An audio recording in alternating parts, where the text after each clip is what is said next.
It's time for Let's Chat with Russtek, a podcast dedicated to helping entrepreneurs just like you.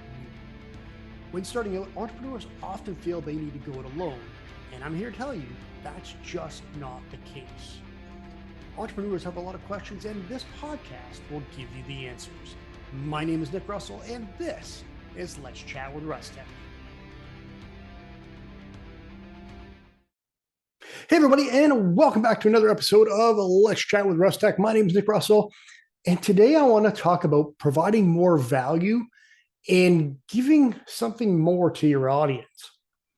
Now, this kind of brings me back to when I used to work at the beer store. Now, for those of you who aren't aware, the beer store is a retail outlet in Ontario, in Canada, and it's owned by the brewers. Now, what we did was we obviously sold the beer that the brewers wanted to sell. We were their retail space across the province. And something mainly in my time as a part-time employee and a full-time employee, our managers and our district managers, everybody wanted us to upsell package sizes. And that was actually something we were graded on, I guess you can say, for our yearly appraisals.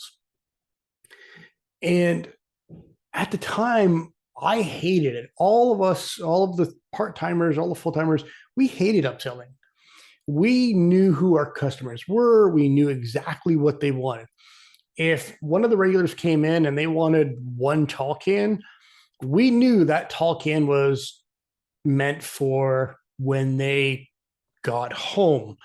Or if a customer came in to get a six-pack, we knew exactly that's all they wanted. They didn't want to be upsold to a 12 for whatever. Now, there were certain circumstances when obviously upselling made sense. When the brewers put the 28 packs on for the same price as 24, well, that was obvious. We wouldn't even allow our customers to buy the 24s. We didn't have 24 packs out. But it was something we hated. But in the way the Ontario beer market is, anywhere outside of the beer store, if you wanted to buy, for example, 24 packs, you had to buy 4 sixes. So, for example, those sixes were $10. You were paying $40, whereas at the beer store, that 24 pack is $32 or $35. So it made sense to get your beer at the beer store, but the 6-pack was still the same. But 12 was a little bit cheaper, 24 was a little bit cheaper, 28 a little bit cheaper. So you were getting more value, more beer, and it was a better value. So that's why they wanted us to upsell.